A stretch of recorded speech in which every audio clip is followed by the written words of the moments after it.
Sometimes you gotta trick it. Reboot it. You gotta kick it in the butt. Reboot trick it. Say, look here. I've heard enough lip from you. The new YouTube only. Was that what? Was what? Oh, was that YouTube? Comments are coming in. Boom. Yeah, we're definitely up and live. We're up and live. People are here. People know to join on the YouTube. Yeah. Welcome to FFIB. I'm Jason. That's Tom. We were Finger Flickin Box Gen 3. Gen 1 was, what was it? Zoom. Yeah. Gen 2 lived inside of Facebook. Now here we are, Gen 3. So in case you didn't know, we, Tom and I pay for a piece of software called StreamYard. StreamYard is used as a platform where you can broadcast with multi-camera and you can share screen and things like that. And it allows you to share across platforms. So you can actually multicast into different social media platforms. As of last week, they removed the permissions from Facebook. So we're no longer able to broadcast in there. Since we're already kind of pod committed to StreamYard, that's what we're with.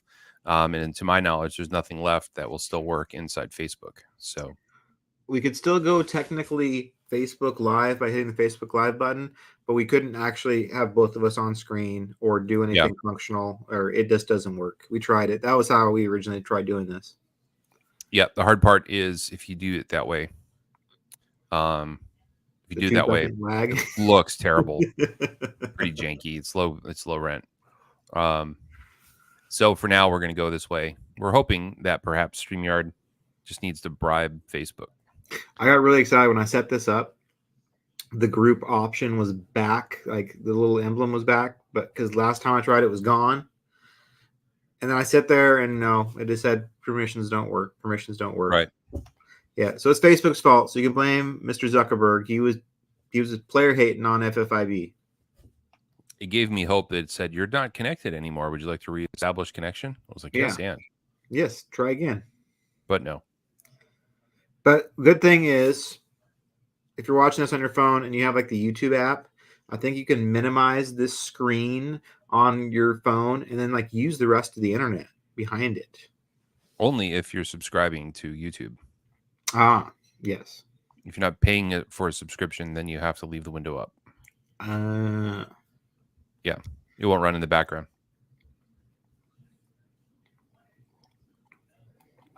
Well, I can't say we're any less prepared than we were last week. So, hopefully we can deliver you the same fair to Midland show that you're used to. What's up, Michael Price? This is the same. See, it's the same. It's the same. Everyone, the comment section works. How does it look for you guys? How do the comments work? Does it look the same as Facebook on your end? I think it's better. The YouTube Live's a pretty good experience.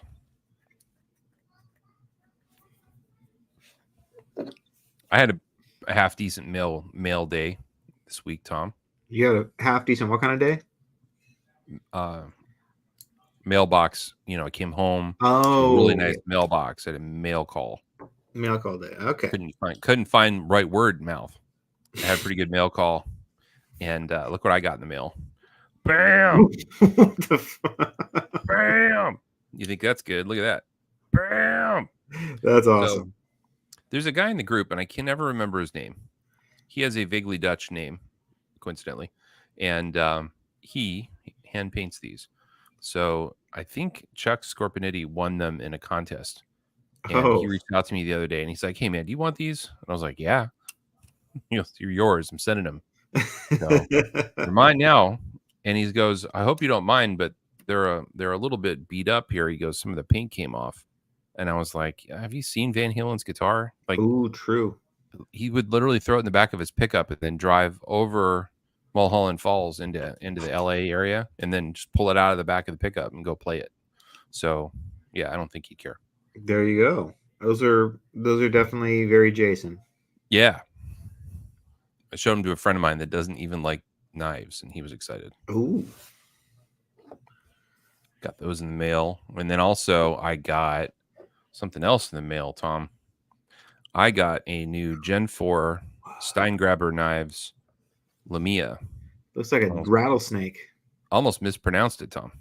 I know. You So tend to do that.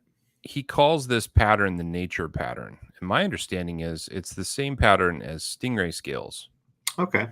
He somehow found out what that looked like, and then he put it in his knife. So this is a Gen 4. It's made in New York, in Rochester. You might know it as Crapchester if you're a Jim Rome fan. The knife is made completely by Alex Steingraber. So he's a one-man shop. He started his life as a sharpener. After he did sharpening, he did regrinding. Tom and I interviewed him a few years ago, back when he was a regrind expert. Yeah. And he was starting to do fixed blades. And the cool thing about Alex is he doesn't just take anybody's word for things. He learns on his own. So Alex was really interesting because he was basically live streaming his journey through blade steels. He would buy a batch, he would optimize the heat treatment, he would test it, and then he would declare like the perfect heat treat for that steel. Then he'd make a batch of fixed blades. So maybe 2 years ago, somewhere in there, he started making folders, and this is called the Lamia. It's all CNC made, including the grind, which is interesting. It's not actually ground; it's machined into that shape. So, Oz Machine Company, Grimsmo, those are two other companies that do that same thing. The Gen 4 is a radius scale. Oh, okay. So it's not a flat scale. You'll notice he even radius the clip. Yeah, Can you see that? cool. So the clip has the same contour as the handle. So in the hand, it's like another level from where they used to be. It's just much more comfortable. It's less square. Yeah. Very lightweight. He did a weight relief carve inside. So these were announced maybe 3 or 4 weeks ago. And he did a batch of about 150 with LMAX steel. Oh, wow. So that's a lot. He made about 150 knives in a 2.5, 3 week period and dropped them in the mail. So damn, really capable of cranking stuff out. He's got two CNCs now. But man, the details are excellent. His fit and finish around the screw area, which is not going to show up on my camera here. But the way the screws are deep set into the handle at just the right amount, he really spent a lot of time making sure that those are perfect. Yeah. The back spacer is actually recessed just enough that it's not flush across the back of the knife. It just has a nice look to it. Yeah. The pocket clip is really comfy and the right amount of clearance. Works really well. I'm blown away by the quality level.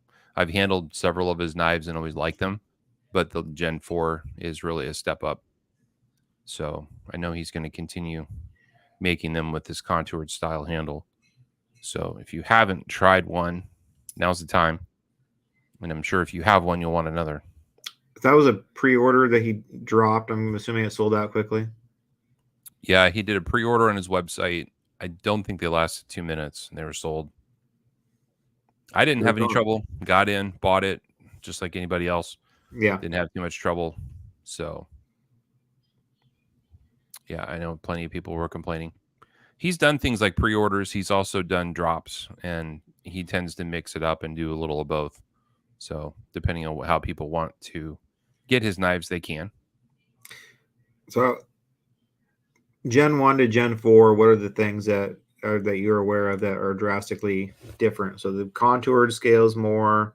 I know he's done washers and bearings as years on. Yeah, they were pretty slabby for a long time, like a Roosevelt. So just very slabby and boxy. They always started with washer. I think bearing came later, and then for a while he was doing. I think he did a conversion kit where you could do one or the other. This one is bearing only, which I'm fine with. Yeah. I know some guys really like washers. I know a good washer knife can be really smooth, and frankly, a good washer knife is harder to make than a bearing knife. Yeah. You can have a lot more slop in a bearing knife. So knife makers that really want to show off will do washers. So this one is a bearing, but it's very smooth. The D10 is perfect. His D10s can vary depending on his mood when he was assembling them. he'll admit that sometimes they're pretty stiff and sometimes they're not. So yeah, this one's pretty cool. I'm very, very happy with it. I've been hesitant overall because being left-handed, sometimes these things don't work out so well. Yeah. But honestly, this thing's so funny. I can actually finger flick it Oh, good. left-handed, and I've never found a frame lock I could finger flick. Oh, that's good. Isn't that weird? Yeah. So very cool knife. Happy to have it. I think he's going to be a big deal by the time Makers comes around again. That's true. Especially if he can crank out 150 knives in a couple of weeks, he'll have some stuff to sell. I think he brought like 80 last year, and they went in the first hour. They were gone. Yeah. So I bet he could bring 200 or 300, and they'd all go just as quick. So yeah, got a couple moderators that are wanting to buy it. No question. Cost. Not trying to be a jerk. I don't remember. I think it was like $750.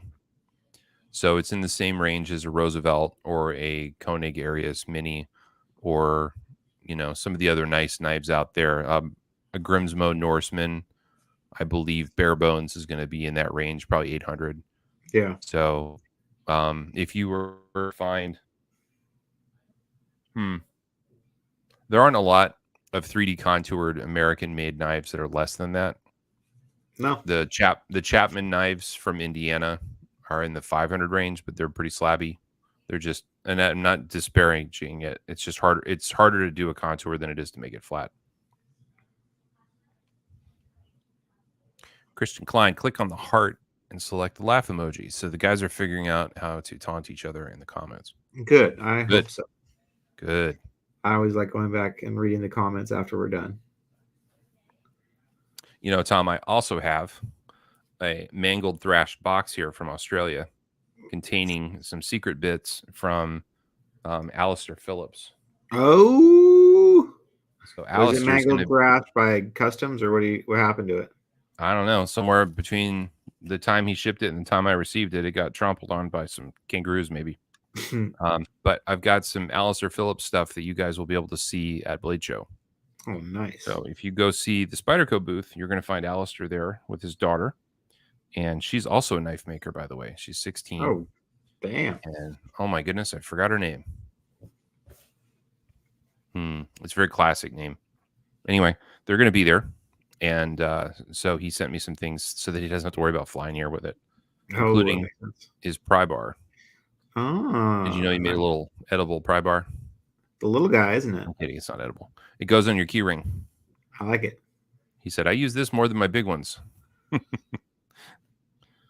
So got some titanium pry tools, and then also a folder knife. It's like a slip joint. Her name is Stabitha, isn't it? Yep.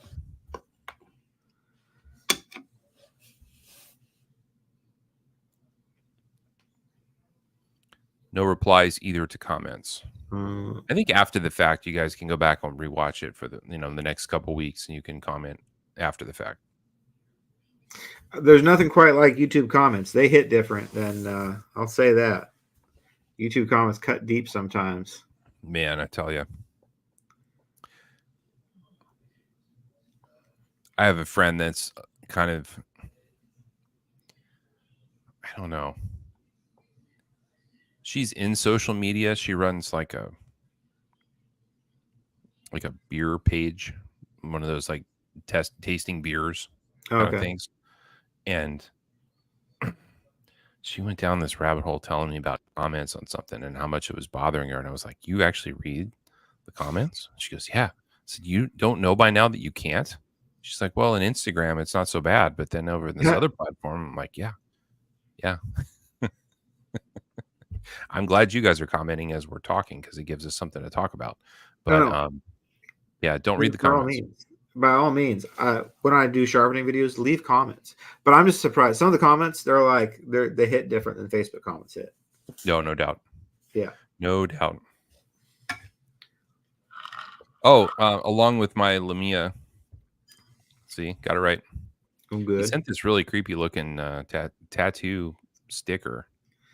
Is that a mermaid thing? It's Snake? like a snake Snake maid? eating. It looks like either it's a snake eating a girl with boobies or it's a snake maid. I can't tell. It's a mermaid eel. It could be a mermaid eel, a mermeal. Sounds good to me. It could be. Yeah. Anyway, that's the only freebie. There's no receipt. I don't even know that it had any like packing. Here's the box. I don't think it had any packing material in it. Nope. Like it's just like here's your knife, bitch. That's it. So it didn't come in a pouch. It didn't come Yeah. in a bubble No, it came in a wrap. pouch. Oh, okay. I will note that the pouch was American made. Oh, okay, good.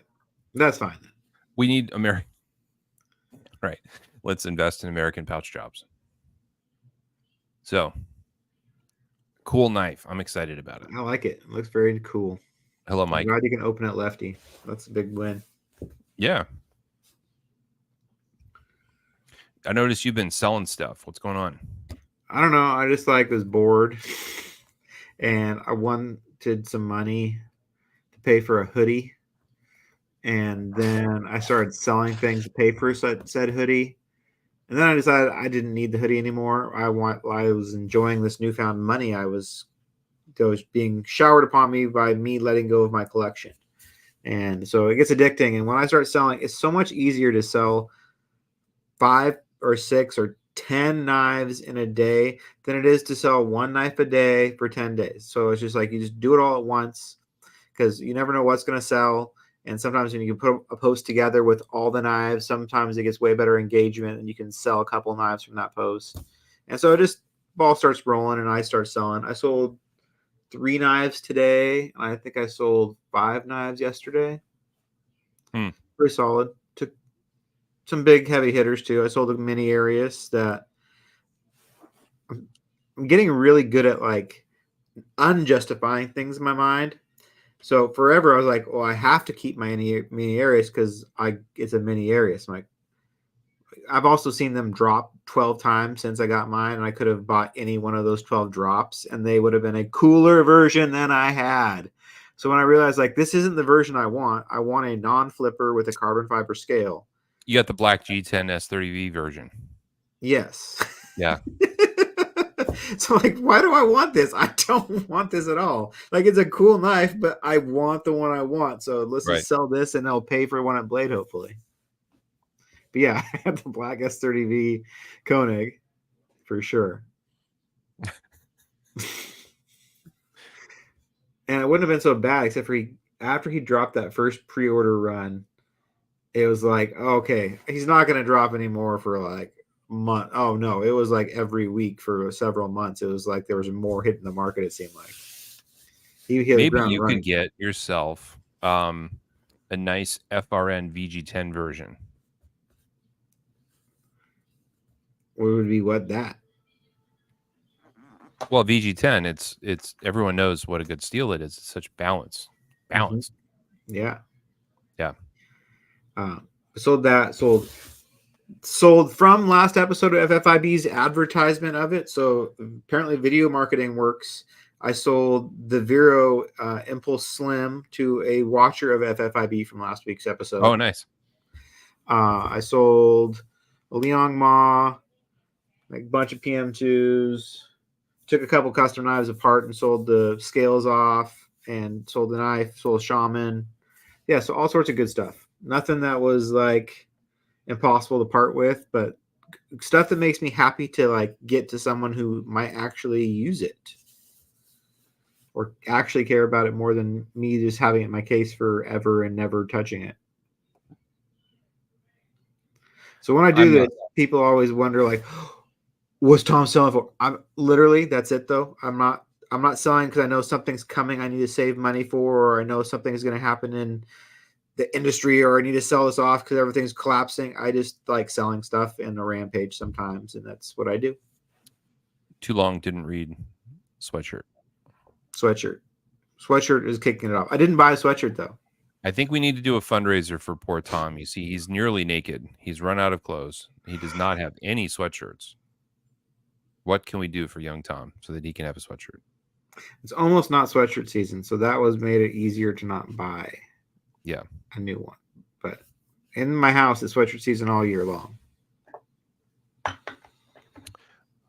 P. Brian almost bought your impulse then. Close only counts in horseshoes and hand grenades. P. Brian. So now I'm down to the two knives that are the bane of my existence. They're both amazingly cool knives, but they're just no one wants them. It's this amazing. I just don't need it. It's an amazing Liang Ma with a damaged blade. That thing is sick. It's such a good knife, but yeah, I don't need a Damasteel Riot in my life with an integral. I mean, it's like everything you could ask for in a knife, and it's amazing. I just don't need it. I want it, but I don't need two. Yeah, I like mine. It was like a lot of money new, and now I'm selling this for like $550, I think. And then this is just gonna be for sale forever. Is this Touch? Those are the only two knives I have left. I've sold everything else that I could let go of. I think you should take the Touch to Blade Show and trade it.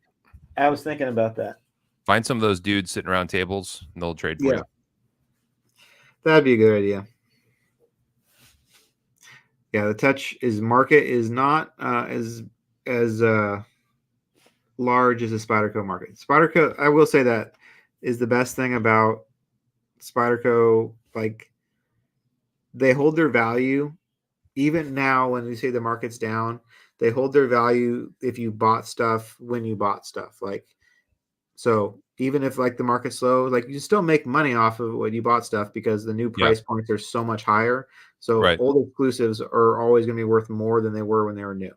So it's, and you know my theory on is like, don't fight for every penny, just like sell it for what's going to move it to get it on to the next thing. And you can still make decent money in this in the market right now, but the fighting to get every last cent is not, like, I've priced some stuff lately, like not high, but like at market, and it does sit. But you just drop it $10 and it'll move like a lot quicker, and it's worth your time just to get it off your plate. I think that's a good way to think about it. Like, if you're going to be greedy and go for top of market that you remember seeing 9 months ago, you're probably going to have a hard time selling it. If you reduce it 5-6%, it'll probably sell. Right? Yeah, it's really not a big deal, and it's just out of your mind, out of your way. You don't have to repost it again. And once you start reposting a knife, it gets a stink on it, and then people are like, "Why didn't it sell the first time?" Speaking of, somebody needs to go talk to Danny EDC and buy her Roosevelt. She has a beautiful purple Roosevelt she's been trying to sell, and the price is ridiculous. And for some reason, she just can't sell it. Purple Roosevelt, you say? Yeah. She needs a hero that likes purple. I know one. His name's Seth. You know, the way I look at it, Tom, is I'm buying a knife. I'm going to use it. I'm going to enjoy it. I'm going to sharpen it. I'm going to finger flick it for a while. And then it's a little presumptuous to think that you can sell it and make money on it. You know, hey, you did enjoy it for a while. You did use it. So why should you feel entitled to make money on every single knife you sell? Sometimes you're not going to make money on them. Sometimes you're going to lose money. So consider that like a cost of doing business or a cost of the hobby. You know, you certainly wouldn't. I don't know. You're engaged in enjoying the hobby, so there's a cost to that. And it's, if you've been around and watched trends in the secondary market long enough, you know every hot knife eventually will be able to be found below retail. Eventually, like Norseman Rask, Grimsmo Rask. Those you can just get those now at like cost. But when I was looking for one, those were astronomically expensive $2,000 knives, and now they're around. Or a Norseman, or those are ones that were popular maybe a couple years ago, but like a Holt Spectre or something like that. Those were unobtainable, and eventually supply catches up. Yeah, Koenig, that's a great example. There's an annoying trend in my knife collection, Tom. They're getting smaller. The size is getting smaller. Yeah, like all of a sudden I'm finding myself with all these knives that are kind of medium sized, like the mini areas, yeah, and the Lamia, and I've got a Sabenza small that tends to end up in my pocket a little bit more often. I didn't think I'd do that. I didn't think I'd be that guy. I got a you know got a Vero Synapse. Yeah. So normally I'm a big knife guy, but lately I've been noticing I don't always want a big knife in my pocket. Sometimes you want the little knife. And I get it. I remember the first But time not someone little. handed. Remember the first time I handled a small Sabenza, I was like, it felt tiny, but now it's like I handle them. It's like that's an appropriate good size for a pocket knife for what a pocket knife should be. It's really a good size. Yeah, It's all compact. It doesn't have a spidey hole in it, so yeah. doesn't stand up too tall. Ooh, here's a tough one for me and you. I only have one area, so I'm going mini. I think for most people, they will prefer the Mini. And I'm on the record about that. For at least the last year and a half, I've been saying the Mini will be more popular. So, yeah, if I could get a Mini 57, that would make me very happy. And I think that might be something that happens. Yep. I just want a There's- non-flipper mini because it'll be like mixing a native with a Ferrari. The full size is big. It's a big Yeah, knife. So compared to the Mini, you're going to save a lot of pocket space going little. It's almost hard to tell in this picture, but they're thinner, they're smaller, shorter. makes a big. But the half inch is just like a PM2 and a pair of three. It makes a big difference Yes. on a PM2 and a pair of three, but on a mini, it's like shrinking in all directions. While a PM2 and a pair of three is just kind of getting shorter. Yeah, the thing about the P2, P3 that makes me stay away from the pair of three is it's not any thinner. Yeah, It's just as stout in just its shorter. thickness. So it's just slightly shorter. And sometimes I don't need that extra half inch in my pocket. Yeah. Doesn't matter. Yeah, Mini's money. Pretty good. Looks like the crowd is agreeing. Got a Mini. Yep. Yep, no doubt. So yeah, sold stuff. I didn't buy anything. I didn't buy the hoodie. Didn't buy any other knives. Kept one knife from the knife show that I have for a backup now for the next set of scales I get. Another extra pair of three. But now I have some holes in the case, which is always nice to Yeah. some room for growth. Because you never know what I'm going to end up with. Never know.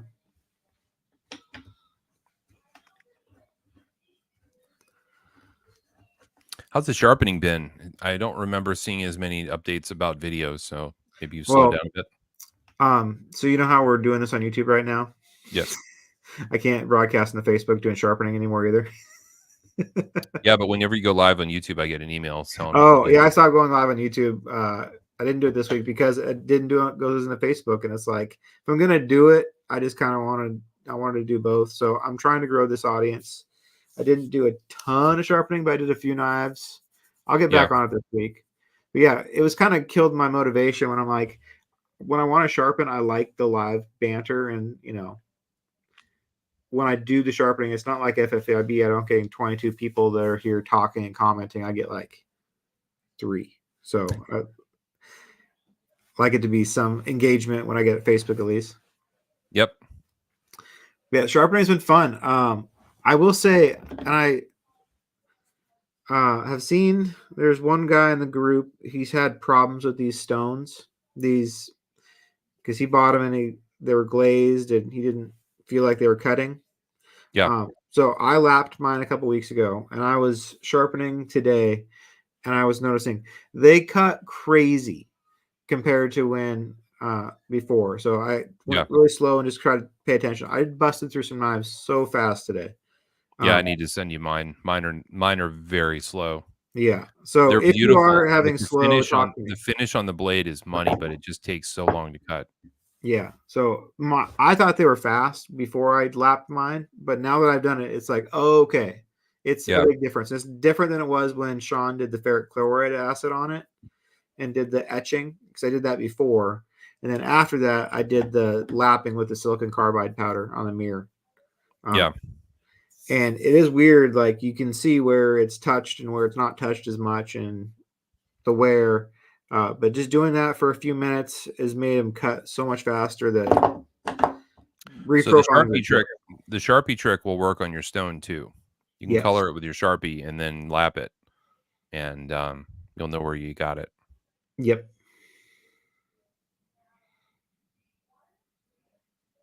Yeah, I've been using my Venevs mostly, and then I'll finish it with Hapstone stone because Oh, they really? do take a while. The Yeah. Venevs are faster, but the finish is so much better with the Hapstone. It's just no question.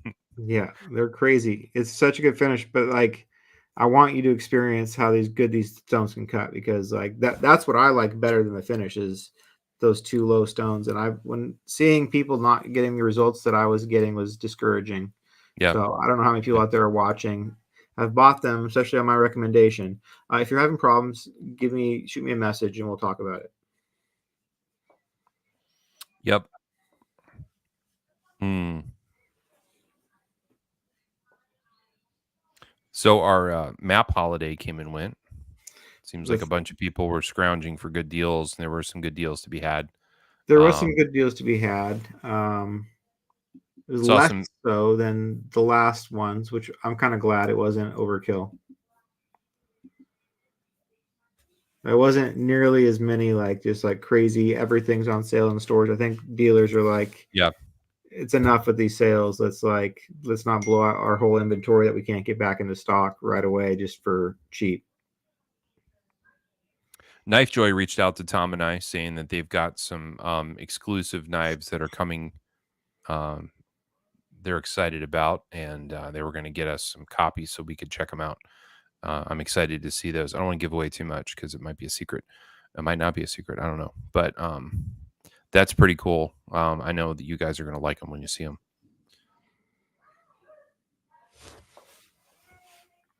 Looks like Smoky Mountain had insane deals on Mannix Pair 3 salts. I didn't know that. They must have just shown up and they just turned Yeah. around and cranked them out.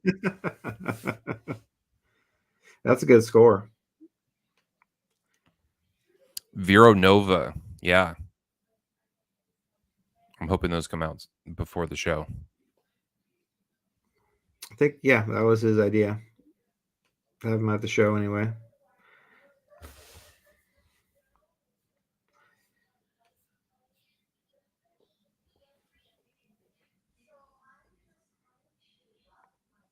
So I was carrying a Maximate PM2 the other day that I'd sharpened to pretty nice edge and like a low edge, you know.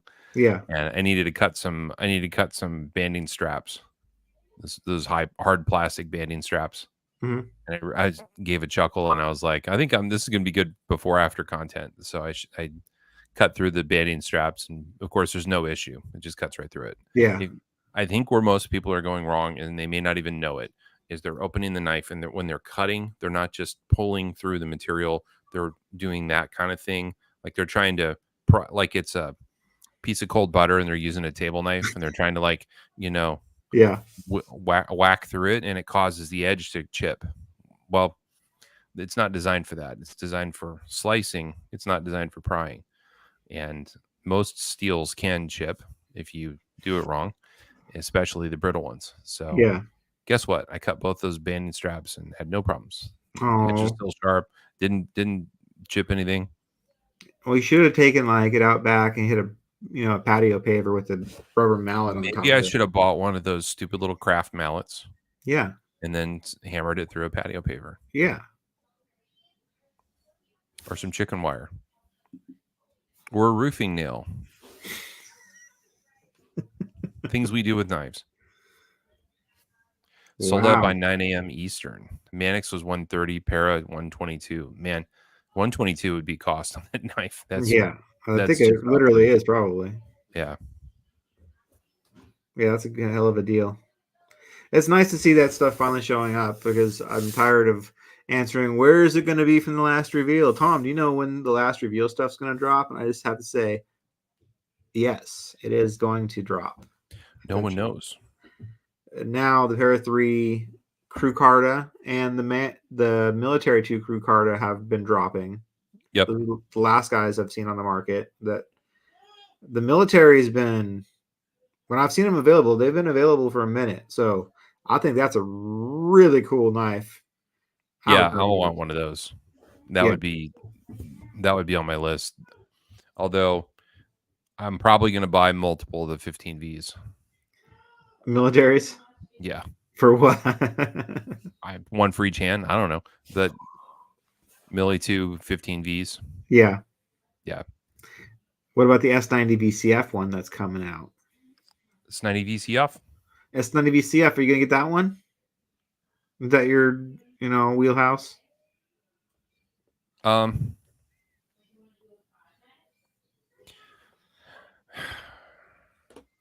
I don't know. Those are the ones, like, because I have like that Native Chief, I have that Little Native. Those are the only 2 I have left of that series now. Those are super desirable, but I'm thinking back on all of them that they've released, and I haven't kept any. Yeah, those are the only 2 of those knives that I have. I think it's a good one. If you're only going to have one military, that's not a bad one only military to have. I would agree all day long, but now I'm thinking about my own collection. I didn't save them, and I don't know why. I didn't save the Millie. I didn't save the Native Chief. I didn't save the Little Native, right? I didn't save the Mannix. I didn't save the PM2. I don't know. No, the 15V is going to be a sprint, so I want those. Yeah. And it's just a really good steel. It sharpens nice. Its edge retention's insane. So that'll be a good one. And you can like attack like 2x4s with it, like a bear. The 15V, you'll just eat it up. We're not told the answers to these questions. They just show up. Why would they do? It's so funny how, like, why would they do that with the DLC first? I guess it doesn't matter. You can do one or the other first. It's just how they do shit. There's a guy in the group showing off a fake Mannix, and it supposedly was a Magna Cut that had been acid etched. And then, I mean, it was black. The steel was black. Somebody dipped in ferric chloride until it turned like a black jelly bean. And I just don't understand why someone would do that. Why would you take a steel that's insanely stainless and then hit it with ferric chloride? Man, you guys are crazy. Oops. Go ahead. No, that's fine. I was just closing it. I would like a knife Joker Millie. Hell yeah. That'd be great. That'd be beautiful. That'd be a lot of green. This little piggy went to the market. This little piggy went wee all the way to Tom's house. Is that a comment on the squeals in the background? I heard that. I do have kits. Somebody's getting hit with a tablet. Ooh. Cameron does get pretty vocal when he plays Roblox with his friend Landon on Messenger. You're like chatting it up while they're on their iPads. It's ridiculous.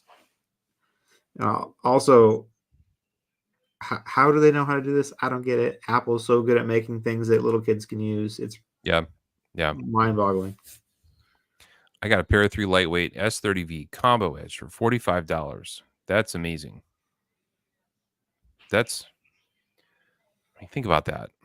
That's like Kershaw cheap for a fantastic knife. Yeah, it is.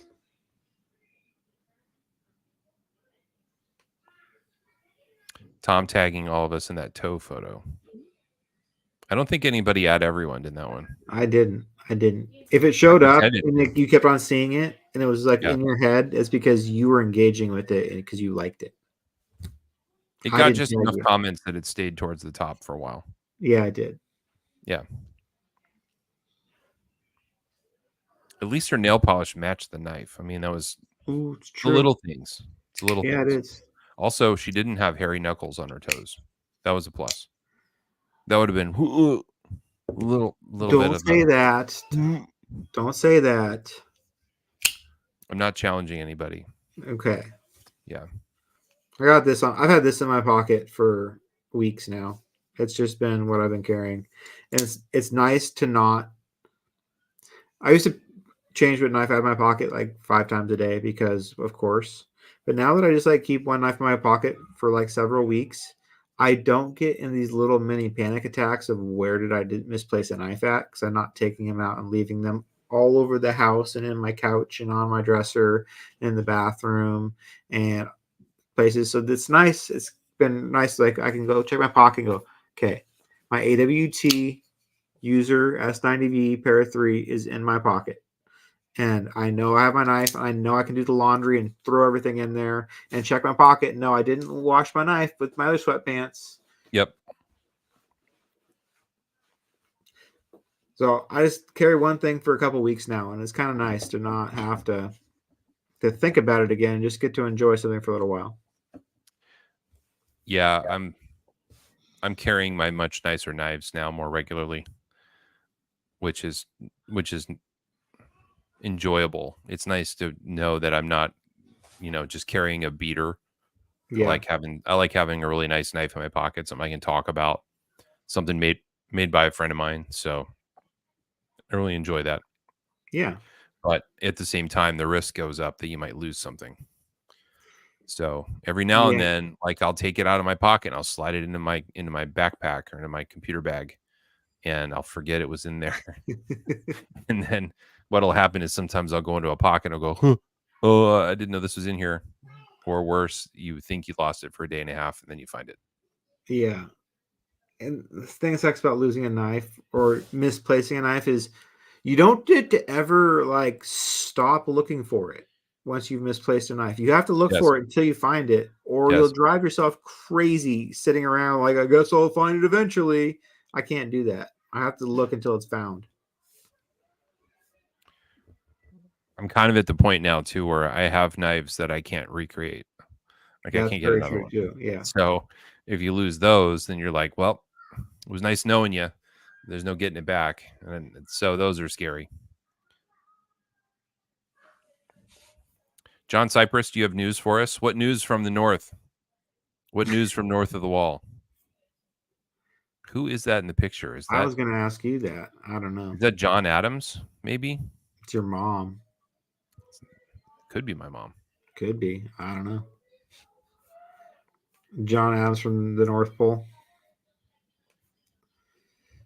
Don't go to Turks and Caicos without checking for illegal items in your bag. Yeah. Some dude had ammunition in his bag and tried to go to Turks and Caicos, and it did not go well for him. Is this in the group? No, it was on the news. Oh, okay. He forgot to take all the ammunition out of his bag before he flew. So I think they found it once he landed. No firearm, just ammunition. You can't even have Correct. that. No, Hmm. not in Turks or Caicos. What is who owns those or associates with those places? Turks and Caicos is, I believe that's a country. Let's find out. I don't. That's somewhere I don't know about. Alexa, what is Turks and Caicos? The Turks and Caicos Islands are a British overseas territory located in the Riparian archipelago of the Atlantic Ocean and the northern West Indies. They are It's a composed British of possession. islands, Which makes sense why you can't have it. Turks Islands. Okay, Alexa. Okay. Thanks. Good job. 2 new notifications No, from Amazon. Alexa. Dresses has arrived. There's a low price offer from your save for later list. Alexa, play a fart sound. Stop. No, because those like cost money. Like you have to get the premium fart package. It's like a monthly subscription fee to the premium fart package. It's just like it's too much. Oh, Brad Dawson. All right. He bought a used knife. That explains it. All our Alexas just went nuts. Yeah. Yeah, that's fun of it.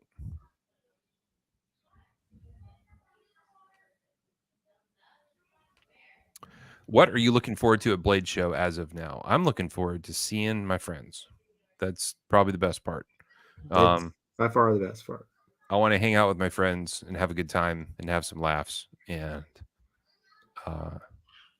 life is short, and you don't know how long we all have, and things happen, and people come in and out of your life. So you got to enjoy it while you can. And this is a chance for us all to get together and enjoy our hobby and have some laughs, and that'll be the best part. Sadly, some friends aren't going to be there because they can't make it. So Yeah, that's not as good. lame.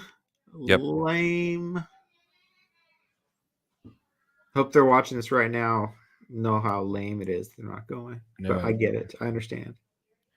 the days are long and the years are short. My wife and I say that to each other about our daughter, like raising a child. The days take forever, but then all of a sudden it's Christmas again, and you go, "What? Yeah. It's Christmas Makes again?" sense. The years are short. Camden was talking. He was making a list for his birthday party, and I'm like, stop. Don't even. You just turned 5. You don't Yep. You don't need to make a list for your birthday party for next year already. Just chill. I don't even want to think about you being that old yet. I understand the stylistic choice, but along with the stone wash, or the dark wash blade, you're making the blade less stainless. Those finishes create more porosity in the steel, and it makes it easier for it to rust. So there's a reason why polished metal tends to rust the least, because there's a harder time getting in there, right? The little pits that catch Yeah. water, which collect, and it's really not even water that causes the problem. It's the ionic part of like salt.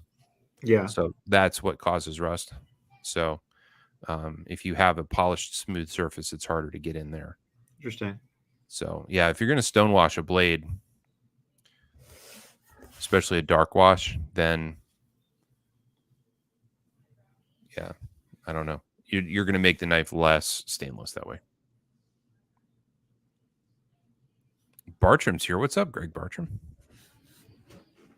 I will just point out that we are at about pretty typical viewer attendance right now on YouTube. Yeah, listen, guys, I'm not saying you didn't have it in you, but I'm proud of you for finding us over here, because Thank it's you. different. It's not the same. It's easy to get in a habit of finding your favorite show on the same place every time, and now it's different. So thank you for adjusting and helping to be a Yes, part of the show. I was concerned this was going to be a difficult path forward.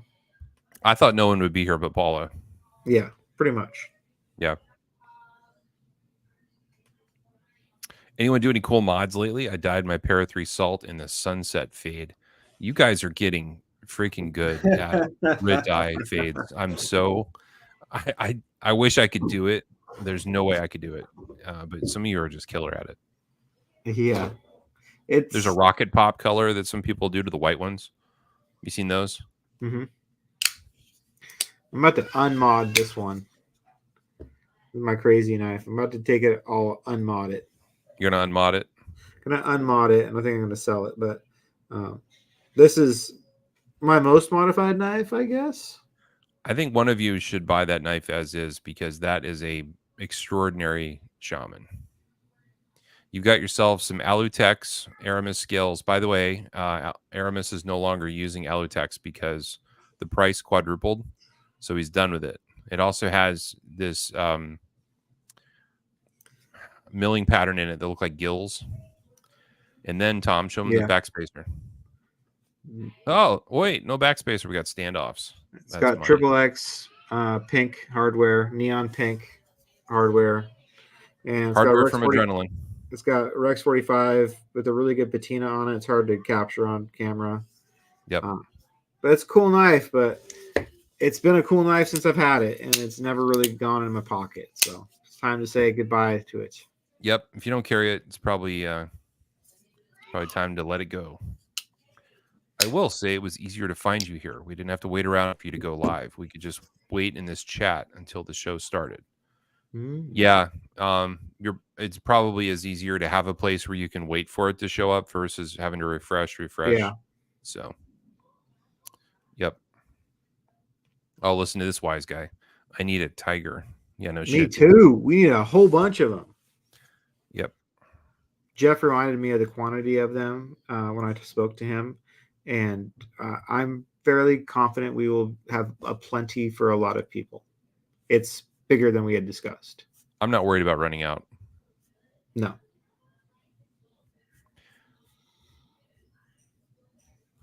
Yep, should be fine. Oh, there he is. Oh, have you been around? Have I been missing you? What's going on?